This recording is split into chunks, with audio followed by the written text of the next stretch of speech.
Bonjour, très heureuse d'être ici aujourd'hui dans ce salon hautement prisé, qui est le salon des maires et des collectivités. Très heureuse aussi d'être avec nos co-animatrices que je laisserai se présenter tout à l'heure.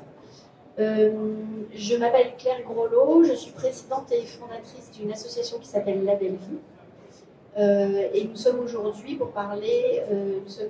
pour parler de la question de la petite enfance, de ses impacts, de ses enjeux et des solutions que nous avons proposé de mettre en place. Alors, les crèches sont, on va parler précisément des crèches, des établissements d'accueil du jeune enfant. Les crèches sont des lieux d'accueil de personnes fragiles, qui sont les plus jeunes de notre société, mais aussi personnes fragiles que sont les professionnels de la petite enfance. C'est un lieu d'accompagnement à la parentalité, donc ce moment fragile aussi pour une famille de l'arrivée d'un jeune enfant. C'est le premier lieu de vie collective, donc où il se joue finalement la naissance de notre société. C'est aussi des lieux de prévention santé, où on va, en accueillant les enfants, en accompagnant les familles, permettre aux jeunes enfants de mettre en place et d'avoir des bonnes pratiques et de préparer sa santé de maintenant, mais aussi de demain. Donc au final, ce sont des lieux qui sont censés être le plus exemplaires possible. Et pourtant, dans ces lieux, il y a de gros impacts environnementaux, mais il y a aussi de très gros impacts sociaux. Il y a une forte pression sur les gestionnaires de crèches. Il y a aussi une très forte pression sur les professionnels de la petite enfance.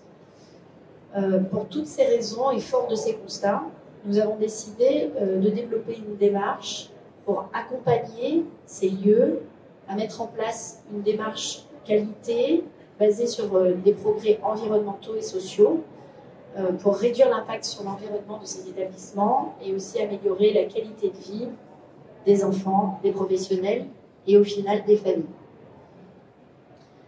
Donc cette démarche, La Belle Vie l'a co-construite, élaborée progressivement avec des professionnels de la petite enfance. Cela fait plus de 15 ans que nous travaillons avec ce monde.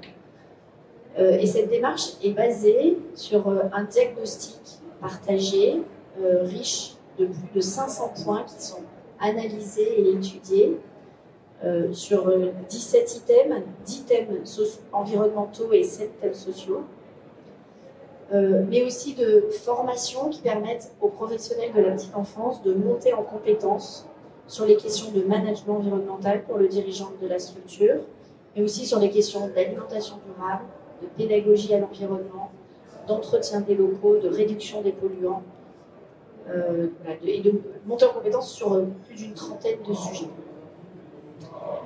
Également, cette démarche prévoit une valorisation des progrès réalisés par l'établissement avec un label que nous avons élaboré avec l'ensemble des parties prenantes du monde de la petite enfance, mais aussi de l'environnement. Et donc, comme la Caisse nationale d'allocation familiale, la Direction générale de la cohésion sociale, l'AMF, l'Association des maires de France, les fédérations professionnelles d'éducateurs de jeunes enfants, les fédérations de gestionnaires de crèches d'entreprises, de crèches parentales, l'ADEME et le Commissariat général au développement durable. Donc nous avons développé ce label et les conditions d'obtention de ce label avec l'ensemble de ces parties prenantes pour que ce label ait une résonance avec le terrain et soit en cohérence avec les politiques publiques et les contraintes de ces métiers. Donc une valorisation, une mise en réseau de l'ensemble des professionnels pour que ces professionnels échangent et puissent s'entraider. Donc beaucoup de collaboration et de coopération. Et donc nous faisons la preuve que cette démarche permet, grâce à la mesure d'impact qui est réalisée tout au long de la démarche, sur 500 points tous les 3 ans et sur une trentaine de points chaque année, on arrive à montrer que cette démarche améliore la qualité de vie et réduit réellement réellement l'empreinte écologique de ces lieux. Quand je dis réellement, c'est que nous faisons des mesures quantitatives et nous sommes en mesure de montrer que dans ces établissements, il y a en moyenne une baisse de consommation d'eau et d'énergie de 25%. Je pense qu'aujourd'hui, ça résonne. Qu'il y a également une amélioration de la qualité des repas avec plus de produits de qualité, locaux, de saison, issus de l'agriculture biologique. Qu'il y a une nette réduction des polluants dans l'établissement avec une quasi-disparition des produits d'entretien toxiques, et je dis bien toxiques, avec l'utilisation de produits naturels qui sont 100% inoffensifs pour les enfants, les professionnels et l'environnement. Une pédagogie plus tournée vers l'écologie, le contact avec la nature. Vous avez tous entendu parler du syndrome de manque de nature, qui cause des dégâts chez les enfants et chez les adultes. Mais aussi, et un petit peu contre toute attente nous concernant, nous mesurons une baisse de l'absentéisme des professionnels, en moyenne de 34%, et une baisse de l'absentéisme des enfants, autour de 60%. Et alors, et tout ça doit coûter très très cher, vous allez me dire, eh bien, la bonne nouvelle, c'est que pour les gestionnaires, une fois l'accompagnement dans la démarche, le système mis en place, cette démarche génère aussi des économies qui sont entre 800 et 12 000 euros par an, et donc qui permettent finalement à la démarche de rester vertueuse et aux gestionnaires de continuer d'investir dans une amélioration continue de ces pratiques. Nous avons également fait une étude de monétisation de l'ensemble des impacts de la démarche sur l'ensemble des structures que nous accompagnons. Et nous avons prouvé que 1 euro investi dans cette démarche permet aux parties prenantes, et en particulier à l'État, d'économiser 20 euros. Donc c'est un retour sur investissement qui est assez succulent pour le monde de la finance, et voilà, sur lequel nous voudrions vraiment insister. Aujourd'hui, La Belle Vie accompagne plus de 800, enfin près de 900 établissements partout en France, répartis sur tout le territoire français, des structures gérées par des organisations publiques, des structures gérées par des organisations privées, associatives ou entreprises, des structures de toute taille. Certaines sont engagées depuis plus de 10 ans, d'autres ont démarré leur engagement. Et notre objectif aujourd'hui est de transformer le monde de la petite enfance en développant cette démarche sur plus de 2500 établissements sur tout le territoire français. Je vous rappelle qu'aujourd'hui, il y a autour de 14 000 établissements d'accueil du jeune enfant en France. Donc notre objectif est d'atteindre 2500 établissements au moins, pour permettre de générer un point de bascule et un changement systémique du monde de la petite enfance et faire en sorte que cette démarche devienne la façon de fonctionner de tous les établissements d'accueil du jeune enfant en France. Donc voilà pourquoi nous sommes ici, pour vous expliquer qu'il y a des problématiques, que les actualités ne font que renforcer et nous donner d'autres éléments sur ces problématiques, avec le mal-être des professionnels, une très forte pression sur les gestionnaires, l'arrivée possible d'un service public de la petite enfance. Donc pour toutes ces raisons, nous pensons qu'il est crucial aujourd'hui de se poser les questions de la qualité de l'accueil et des méthodes pour engager une démarche de qualité dans les établissements d'accueil du jeune enfant qui tiennent compte du bien-être des enfants, du bien-être des familles, du bien-être de ceux qui prennent soin, les professionnels, du bien-être de notre terre et du bien-être également des budgets. On pense avoir développé une solution qui fonctionne sur tous ces aspects. Et donc, j'ai le grand plaisir de donner la parole à nos deux invités aujourd'hui, qui ont elles-mêmes fait le choix d'engager les établissements de leur commune dans cette démarche. Et qui de mieux que les professionnels impliqués pour parler des effets de cette démarche sur les établissements, les professionnels, les enfants, les familles. Donc voilà, j'ai le plaisir d'accueillir mes deux invités. Donc ma première question est, pouvez-vous vous présenter et dire à quel titre vous êtes ici? Alors je me présente, Annie Bouquet, c'est mon deuxième mandat comme élue à la petite enfance à la ville de Versailles. Et puis, le mandat précédent, j'ai monté l'association des élus petite enfance des îles. Edith Chastel, je suis directrice de la petite enfance de la ville de Montigny-le-Bretonneux, en poste depuis 1 an et demi et ayant engagé la démarche sur la ville depuis quelques semaines. Donc, vous avez chacune décidé d'engager les crèches de votre commune dans cette démarche. Est-ce que vous pouvez nous dire quelles sont les raisons qui vous ont poussé à cet engagement? Voilà, quel a été le déclic? Dans le déclic, j'ai eu beaucoup de chance. Quand j'ai pris mon mandat, donc le premier mandat, donc ça fait 9 ans, j'avais une crèche, j'ai plusieurs crèches, j'ai 2 crèches associatives et j'en avais une qui a été labellisée justement écolo-crèche. Je suis allée les voir. Alors il faut savoir quand même que c'est la première crèche en France qui a été labellisée. Donc j'ai vraiment beaucoup de chance. Et moi, à mon petit niveau, j'avais déjà fait une première petite démarche. On n'utilisait plus les bouteilles en plastique pour remplir les biberons, enfin les bouteilles d'eau, parce que j'avais demandé de savoir si l'eau était tout à fait confort pour les biberons. Et puis, donc, c'est comme ça que j'ai rencontré l'association La Belle Vie. Et puis maintenant, je suis dans une démarche assez forte, puisque nous avons déjà 7 crèches qui sont labellisées, nous en avons 5 autres qui sont en cours de labellisation, et les 4 dernières qui vont rentrer dans cette labellisation. Donc on a vraiment cette volonté. Et les 7 crèches qui sont labellisées, je peux en parler aisément de tous les bénéfices que ça a apporté. Sinon, parce que j'ai laissé vraiment l'initiative à chaque distributrice de vouloir rentrer dans cette... Parce que c'est quand même un changement d'habitude, c'est beaucoup de travail. Il faut au moins 3 ans avant d'obtenir cette labellisation. C'est une remise à plat de toutes les anciennes habitudes. Et donc moi au début je me suis appuyée sur des crèches qui étaient volontaires, qui avaient fait un petit peu cette démarche, d'où le fait qu'elles n'y sont pas toutes en même temps. C'est une véritable volonté du personnel.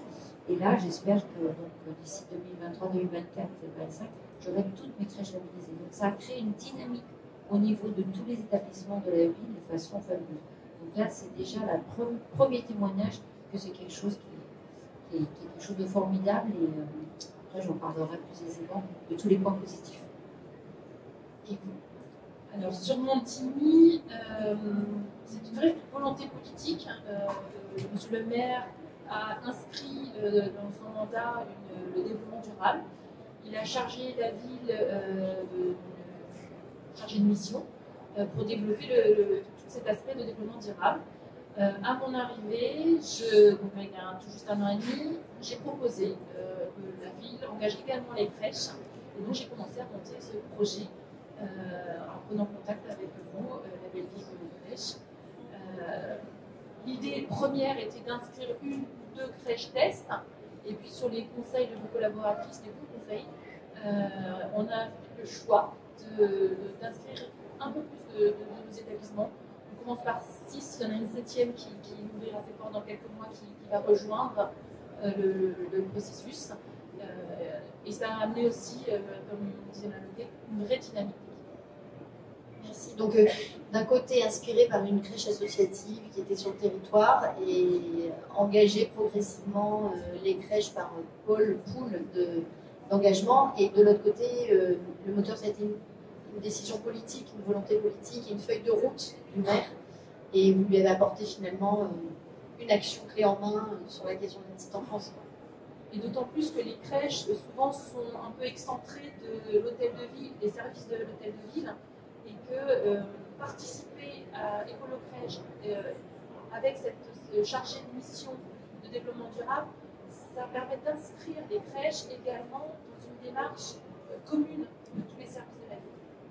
Très bien, intéressant. Et donc, vous vous reteniez là, pour parler des impacts, parce qu'on a rédigé ensemble une petite trame, mais finalement, vous pouvez me dire quels sont les impacts. Alors, je sais que vous avez chacune identifié des impacts sur les professionnels, sur l'environnement, avec l'économie des ressources, etc., mais aussi sur les enfants, les familles.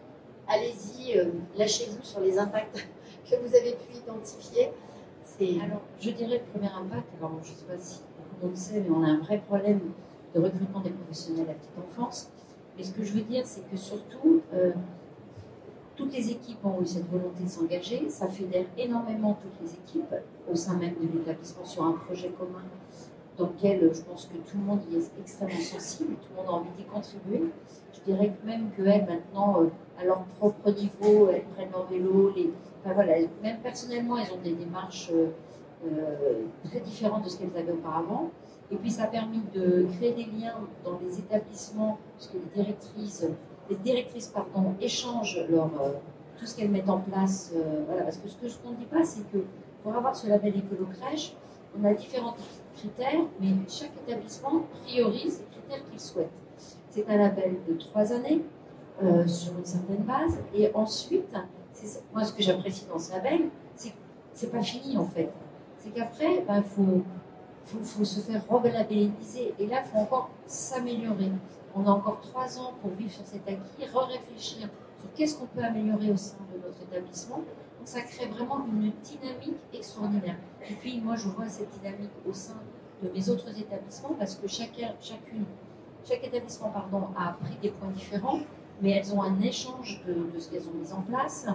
Et puis surtout, non seulement ça fédère les équipes, ça crée une dynamique aussi de lien avec les familles, un échange parce que les parents, ne peuvent pas dire le contraire, sont ravis et échangent aussi des recettes, des bons procédés. Nous, c'est quelque chose qu'on évoque très souvent au café des parents. Donc, on parle autre chose de est-ce qu'il a bien dormi, est-ce que voilà. On parle d'autres sujets. Et c'est très important de créer d'autres liens avec les familles. Donc, ça va bien au-delà de ce qui se passe au sein de l'établissement. Et puis, voilà. Alors, bien sûr, ce que je voulais dire, c'est que ça touche toutes les professionnels. Ça va de l'agent technique jusqu'à la directrice. Personne n'est oublié dans l'affaire. Et puis maintenant, c'est des points de vigilance, on est à la lumière, on utilise beaucoup moins l'eau. Comme je le dis, elles viennent par leurs propres moyens, soit c'est des covoiturages, soit c'est par vélo, soit par transport en commun. C'est bien sûr tous les produits, comme vous l'évoquiez, que maintenant on ne prend plus de produits toxiques, mais aussi la façon de jouer avec les enfants, on prend ce qu'on a sous la main, voilà, des cartons, donc c'est une toute pédagogie totalement différente, très créative. Et je trouve d'ailleurs que nos professionnels étaient déjà très créatifs et sont de plus en plus créatifs. Et puis on met de plus en plus les enfants dehors. Donc on avait le Versailles, on a acheté des combinaisons partout temps, on sort, et, parce que dehors c'est aussi une super aventure. Et ça a été, cette dynamique, elle a été donnée grâce à ce label. Et c'est pour ça que nous, on veut continuer dans cette démarche, parce qu'on ne voit que des points positifs. Merci. Edwige? Alors, pour nous, on est vraiment au tout début de la démarche. Les directrices, le service petite enfance, notre chargée de mission développement durable a participé à la première formation, 2 jours de formation, qui s'engageait dans la démarche. Ça a amené aussi une dynamique d'équipe, un vrai coup de boost dans les projets, dans la cohésion d'équipe. Et puis là, on est vraiment dans la phase de toutes les idées qui fusent et on prend toutes les bonnes idées. Les directrices sont dans la période de diagnostic, donc en effet de répondre aux 500 points. Une de mes craintes, voilà, c'est long. Ma crainte était de la résistance peut-être et ben non, je suis agréablement surprise. Elles s'investissent malgré la pénurie personnelle. Elles trouvent des temps, parfois c'est un peu morcelé, mais elles trouvent des temps pour répondre à ces 500 points. Elles ont bien pris conscience que c'était important et que ça allait permettre justement vraiment de s'engager dans cette démarche en partant d'un premier état des lieux de nos crèches. Je dirais même que c'est étonnant parce que ça leur demande un travail supplémentaire. On leur donnerait autre chose, ça serait plus compliqué. Mais là, elles sont ravies et elles ne comptent pas leur temps, à la fois justement parce que par contre cet état des lieux c'est une très bonne chose parce qu'on n'a jamais le temps de se poser, nous, nos services pour faire cet état des lieux. Et c'était de partir sur des bonnes bases. Après toutes les réunions qu'elles ont entre elles, j'ai oublié, avec aussi le label, avec l'équipe du label, de Label Vie, qui est aussi essentielle. Et puis, il y a cette mise en réseau de toutes les crèches qui sont labellisées avec des échanges d'expériences, de procédés. Et ça aussi, ça crée une dynamique et ça alimente beaucoup au sein de ce réseau. Merci beaucoup. Et pour peut-être vous donner des précisions sur la démarche, effectivement, les plans d'action de mise en progrès de chaque établissement sont construits par chaque professionnel de terrain qui est force de proposition. Et donc les dirigeants et gestionnaires sont formés pour accueillir ces propositions qui parfois semblent peu prioritaires aux gestionnaires. Donc c'est quand même le pilote de l'avion, comme on l'appelle, hein, qui en l'occurrence pour vous est l'élu, le directeur de service et le maire, hein, qui décide de l'orientation stratégique globale. Mais il est fondamental dans la démarche de transformation que chacun puisse être force de proposition et puisse avoir ses propositions entendues, même si elles ne sont pas mises en œuvre forcément tout de suite et en priorité numéro 1. Donc ça, c'est une démarche c'est un tuyau que je vous donne sur l'accompagnement à la transformation des pratiques. Et deuxième tuyau, effectivement, c'est la mise en réseau. Cette mise en réseau qui, je dis souvent que quand on change, quand on est en transformation, et donc c'est une société l'est, on est fragile. Et donc c'est important de s'entraider, d'entendre les exemples, les pratiques d'autres structures qui sont à l'autre bout de la France. Voilà. Et rien de tel qu'un conseil, un tuyau donné par une professionnelle ou un professionnel qui est dans une crèche qui connaît les mêmes problématiques que vous, plutôt qu'une consigne, voire un ordre transmis par un supérieur ou un conseil par un expert comme ceux de notre structure qui ne sont pas sur le terrain avec les contraintes et le quotidien du monde de la petite enfance. Donc ce réseau est aussi d'une grande richesse. On l'anime en fait avec des temps en visio, merci le Covid, et beaucoup de temps présentiels, locaux, régionaux, mais aussi des temps nationaux, comme on les appelle un peu des grands-messes, où on essaye de réunir le maximum de professionnels et ils trouvent le temps de venir. Donc c'est que ça doit leur apporter quelque chose. Donc merci. Est-ce que vous pourriez donner des tuyaux, des bonnes pratiques, des conseils pour les collectivités qui aimeraient s'engager dans la démarche? Qu'est-ce que vous pouvez leur conseiller à mettre en place? On a parlé, il y a peut-être au niveau de la décision politique, comment on fait pour convaincre peut-être les services ou le politique, hein. Au niveau budget, est-ce que ça coûte? Combien ça coûte? Comment vous avez réussi à faire financer? Et on voit aussi de la mobilisation des équipes et de l'engagement. Alors, on ne va pas le dire, dans la petite enfance, on a un partenaire fabuleux qui s'appelle la CAF. Donc, bien sûr qu'il y a une partie qui est donnée par la CAF, une partie par la ville, parce que ces formations ont un coût et c'est normal. En plus, je le dis et j'insiste, c'est des formations de grande qualité. C'est vrai que c'est un travail supplémentaire pour nos équipes, mais elles y vont avec enthousiasme, on ne peut pas le nier. J'avais envie de rajouter une chose, c'est que les tout petits ont appris dans ces crèches à jouer avec 3 fois rien, avec de faire un tableau tous ensemble avec des branches d'arbres, des feuilles, et puis voilà, puis la pâte à sel on la l'achète plus. Enfin, ils ont appris, ça aussi c'est important, à devenir créatifs sans avoir des jeux tout faits. Et ça aussi, les parents découvrent ça, ils sont étonnés, et d'ailleurs nous, on a vraiment ces échanges, on va dire, de recettes entre eux et nous sur le sujet. Maintenant que les villes aillent plus en plus dans cette démarche, c'est à nous de témoigner, c'est à nous de dire toute la dynamique que ça apporte, comme je dis, au niveau des professionnels, le lien en famille et tout ce que ça apporte aux enfants qui seront les adultes de demain, et que plus tôt on les sensibilise, plus tôt on leur apprend à jouer avec 3 fois rien, plus tôt on leur apprend toute cette sensibilité, cette sensibilisation au développement durable, mieux c'est. C'est vraiment, voilà. C'est à nous de témoigner parce qu'on serait ravis que toutes les crèches puissent aller dans cette dynamique. Et à nous de leur montrer tous les points positifs que cela apporte. Pour mon Titi, moi je suis partie d'intervention. J'avais fait venir des commerciaux sur des nettoyeurs vapeur. avec une mise en pratique directe sur les crèches, des démonstrations, ce qui m'a permis de voir un peu si les agents, si les directrices, les équipes s'y intéressaient, si ça pouvait fonctionner, parce que la démarche ne fonctionne qu'avec les équipes. Et j'ai tout de suite senti un attrait, un intérêt à cette démarche. J'ai donc pris contact avec la Belle Vie, qui m'a aidé dans la construction, comme je disais, de ce dossier. Le conseil que je pourrais donner, et que j'ai retenu, c'est peut-être d'engager un maximum de crèches en même temps pour créer cette dynamique d'équipe. Et en plus, à un moindre coût, parce qu'une crèche, quelque part, ça coûtera plus cher que d'en mettre 7 d'un coup. Il y a un retour sur investissement sur le long terme.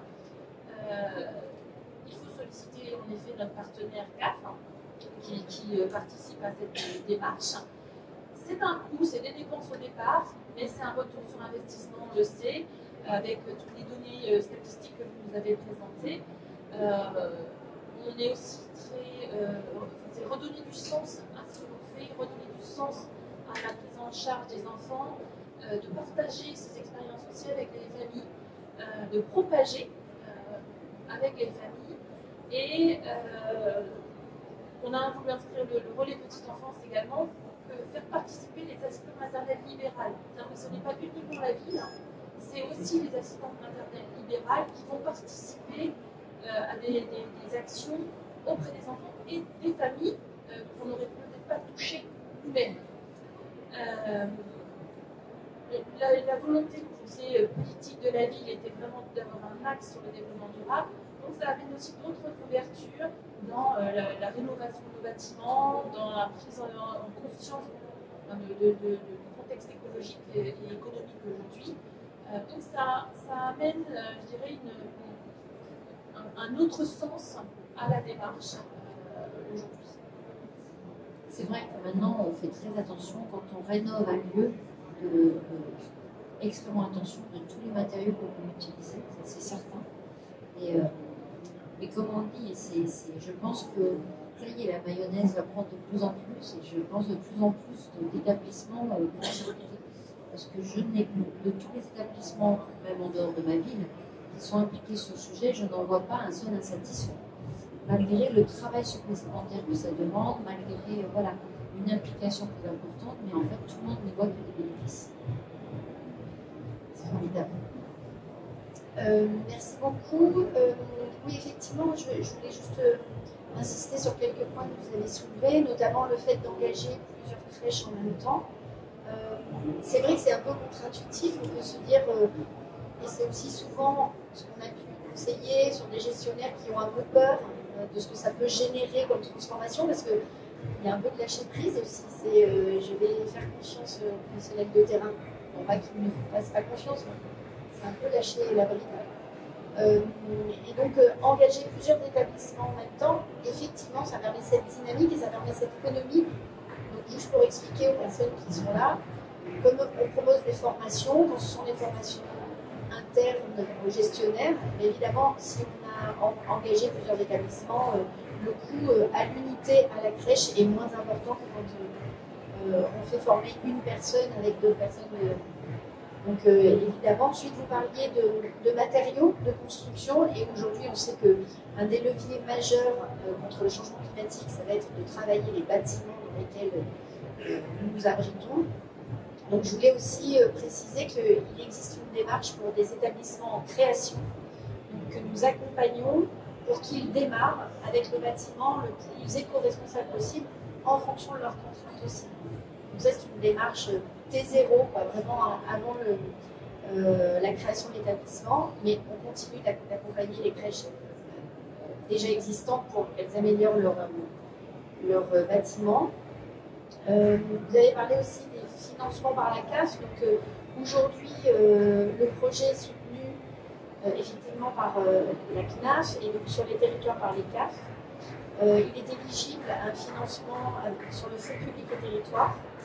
Nous militons, je vais faire plus fort que nous militons pour un bonus écologique pour l'ensemble des établissements qui mettent en place une démarche éco-responsable. Puisque aujourd'hui, le début de mon propos, je vous l'ai montré, ce type de démarche permet d'économiser les ressources, réduire les déchets, faire disparaître les toxiques, améliorer la qualité de vie des enfants, la qualité de vie des professionnels. J'ai envie de dire, je ne vois pas pourquoi on ne supporterait pas plus que ça ces établissements et de façon systématique à partir du moment où ils font la preuve de leur engagement et la preuve des impacts qu'ils génèrent.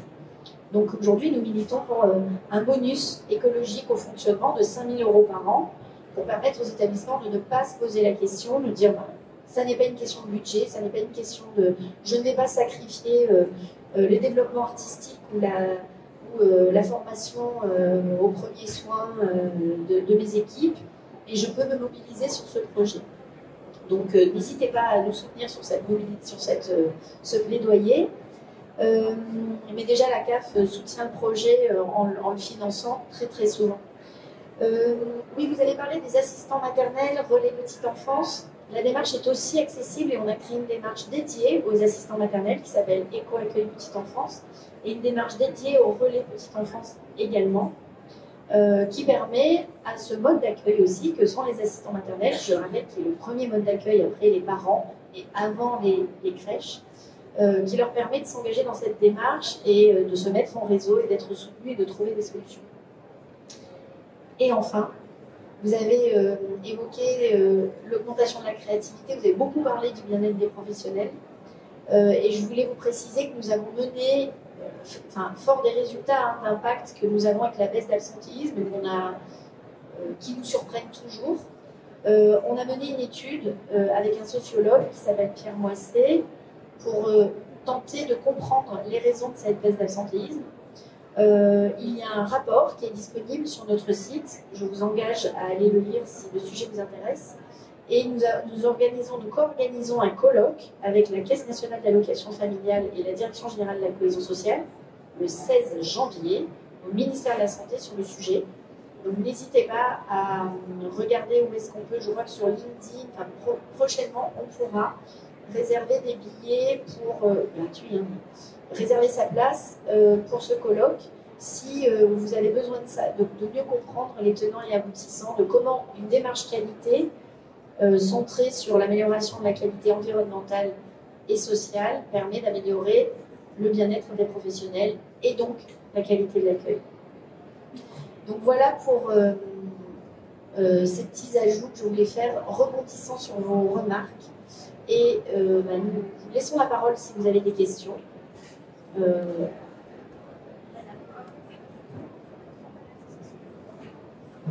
Merci pour cette présentation. Vous avez beaucoup parlé de démarche qualité.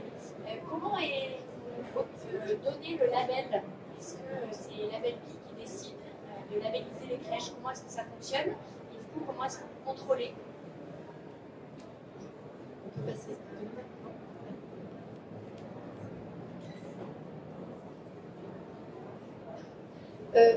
Alors, le label, en fait, est décerné par un comité de labellisation qui est composé de responsables d'établissements qui ont déjà vécu la labellisation. Donc, en fait, c'est un label entre pairs, sur dossier anonyme, bien évidemment, et selon des critères qui sont définis par un comité stratégique. Et ce comité stratégique est composé de la CNAF, Caisse nationale d'allocation familiale, de la DGCS, de l'AMF, de la Fédération des entreprises de crèche, de la Fondation pour la nature et l'homme, de la Fédération des éducateurs de jeunes enfants, de la Fédération des puéricultrices diplômées d'État, de l'UNAF, Union nationale des associations familiales. Il m'en manque sans doute, mais toutes ces informations sont sur notre site. Et donc, ce sont l'ensemble de ces parties prenantes qui décident des modalités d'obtention du label. Aujourd'hui, pour être labellisé, une crèche doit avoir fait des progrès dans 3 des 10 items environnementaux, qui sont bâtiments, je vais finir par vous les donner, bâtiments, eau, énergie, alimentation, pédagogie, entretien des locaux, hygiène, jardin et biodiversité, bonjour l'OFB, etc., etc. Donc il y en a 10, il faut que l'établissement ait fait des progrès dans 3 de ces 10 items, et des progrès dans l'ensemble des items sociaux, qui sont au nombre de 7, accueil, diversité, formation, santé. Voilà, les dossiers sont anonymes et le comité se réunit tous les mois. Donc c'est un dossier complet qui présente l'impact environnemental et social de l'établissement à son entrée dans la démarche, puis lorsqu'il demande la labellisation, c'est-à-dire au moins 1 an après son entrée dans la démarche et au plus tard 3 ans. Donc ce sont des diagrammes sur les 17 items qui montrent s'il est rouge, orange, vert, jaune, vert foncé, vert clair, jaune, etc. Et toutes les actions qui ont été mises en place depuis l'engagement dans la démarche. Donc c'est un dossier d'une quinzaine de pages que lisent les comités de labellisation, voilà, et qui décident ou non d'octroyer le label. D'autres questions?